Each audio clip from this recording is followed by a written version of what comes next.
Hey folks, Chuck Holton here. How's it going? I am in Cartagena, Colombia tonight. And the reason I'm here is because I'm doing some reporting on the migration issue. And I wanted to just tell you a little bit about what we've seen already. I've been to Cartagena many times. And what you always see are lots and lots of Venezuelans who have come here from Venezuela to try to make a living. And this is a good place for them to come in their minds because there are lots and lots of Western tourists that come here. It's a big tourist area. And so, they can make a living, whether it's through working on the beach, selling trinkets, or selling their bodies. Here, you do see a lot of prostitution. It's one of the hubs for prostitution, even probably worldwide. It's very close to the U.S., easy to get here, and so they get lots and lots of U.S. Seekers down here looking for that. And there's some nice beaches and that sort of thing. It's a pretty place for sure. Neat history here too. The interesting thing I'm seeing on this trip is that a lot of the Venezuelans that I was used to seeing, because they had been here for years, are gone now. I'm hearing from some of the Venezuelans I know who are still here that the majority of people have left to go to the United States. That this was a place where they came and stayed and lived and made a living for years, and now whole neighborhoods have cleared out, headed to the U.S., and that's why we're seeing such huge crush of people going to the U.S. From Colombia. Not just the Venezuelans, but that's happening. We heard from somebody tonight who said that their company has staff in Haiti, and they've lost like 3 of their 4 staff or something who left to go to the U.S. From Haiti. So massive numbers. We are hearing incredible numbers coming out of the Darien Gap. I mean, I was reporting on this in 2012 when there were like 45,000 people coming through the Darien Gap in a year, and that was a record, and it was unbelievable. They couldn't believe that they'd never seen so many people coming through. Now you get that much in a month. There's more than 1,200 people a day coming through the Darien Gap. And so some numbers I saw today were that in the first 3 months of last year, 2022, they had 14,000 people come through the gap. And then it steadily increased all year. Now, in the last 3 months of this year, you have seen 87,000 people. Now, up to today, almost 100,000 people have come through the gap already this year. That means they're on track to do better than last year. I mean, better as in more migrants than last year by 100,000 this year. So they had like 122,000 the year before last. Last year was 250,000. This year is probably going to be at least 350,000 unless something happens. So my friends Ben Berkwam and Oscar Blue had that amazing experience last week walking through the Darien Gap. Didn't make it all the way through because a day or two into the gap they got into a firefight.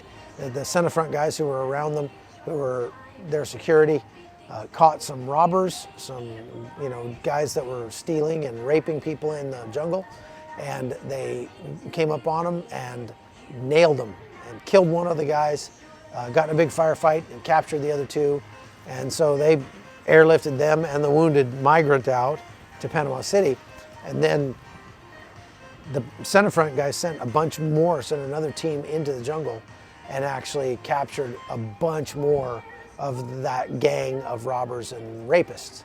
And they also found their base camp and dismantled it. Well, as it turns out, those guys were members of the Gulf Cartel.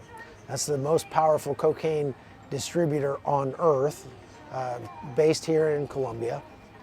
And the amount of cocaine coming out of Colombia is, I think, at an all-time high. It is off the charts. They worked really hard for many years to spray the fields from the air and kill off everything, and then there was so much international outcry for them spraying chemicals on the cocaine crops that they stopped doing it like 3 administrations ago.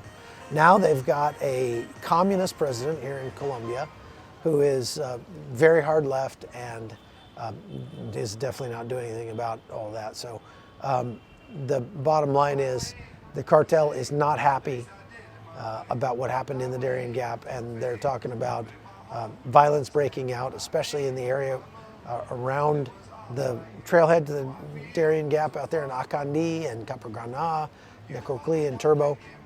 So last week, after that firefight, just a few days later, by some strange coincidence, Alejandro Mayorkas made an unannounced visit to Panama to talk about the problem of the Darien Gap. And what I'm imagining is that the Panamanians, after that firefight and after just being crushed by 1,200 or more people every day coming through the gap, just called the United States and said, you've got to do something to stop this. It's costing us money, it's dangerous, people are getting shot, and so you've got to do something. So Alejandro Mayorkas made an unannounced visit down here, met with the leaders of Panama and Colombia, and they made a decision that is now trickling out over the last couple of days, and that is that they're going to basically, they're going to say that they're suspending the migration through the Darien Gap for 60 days.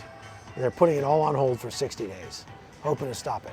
How you do that is anybody's guess. They haven't given many details in how they plan to stop these people, since they're all coming through illegally anyway. There's not a fence, there's untracked jungle out there. So these people can, if they send soldiers out, then just go around them. They don't have enough soldiers to block the entire Darien Gap. It's 60 miles or more of jungle. So you're talking about, we're ripe for a big confrontation. It sounds like Colombian troops are headed out toward the border region. Panamanian troops are headed toward the border region, and not to fight each other, but to fight the cartels, who are headquartered essentially in the border region. And so we'll see what happens. Add to that the tinder of tens of thousands, most likely, of migrants from all over the world still coming, increasing the pressure on that trailhead more and more and more. And it could be about to explode. We're going to be there, and I'll bring you the news from it as soon as I get back, because I don't know if we'll have service out there. But I am very interested to see what the situation is there. Last time I was in Necoclí, there were probably, 5,000 or 6,000 people there. It swelled to over 20,000 at one point, and then kind of came back down. We'll see where it is when we get out there. But suffice it to say, it does not look good. Now, the crazy thing is, we could stop this. And indeed, they did stop it during COVID. They just said, if you come through the Darien Gap into Panama during COVID, you're going to stay living in a camp in the jungle until COVID is over. And that's it. That's all it takes, because everybody doesn't want to live in a camp in the jungle for a year or more. And so they stop coming. Some people get stuck there in the camp. They serve as a deterrent, because they're calling all their relatives and going, don't come, we're stuck. And that's it. That's it. That's all it takes. But it takes a political will to do the hard thing, the unpopular thing, the thing that's going to cause pain and some confrontation. And so nobody has the political will to do that.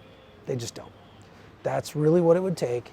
In the long run, you would save lives, you would save a ton of misery, but that's not what's going to happen, unfortunately.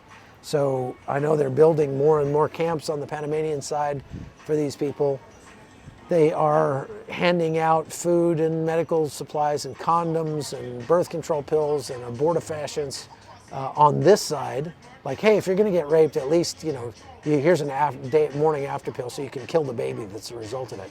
Or, here's a condom you can maybe try to talk the rapist into putting on. Yeah, good luck with that. So it's going to be an interesting story for sure. No question about it. And I will tell you what I learned as soon as I get out there. Thanks for watching The Hot Zone. I'm Chuck Holton. You can follow me at chuckholton.locals.com. We have an amazing documentary coming up very soon about Armenia. And so stay tuned here, because there's going to be a lot more information about that. That's one of the reasons I've been kind of quiet lately. I've been really cranking on this documentary, trying to get it done. So you are going to want to see it. Trust me, it's going to be awesome. We'll see you. Bye.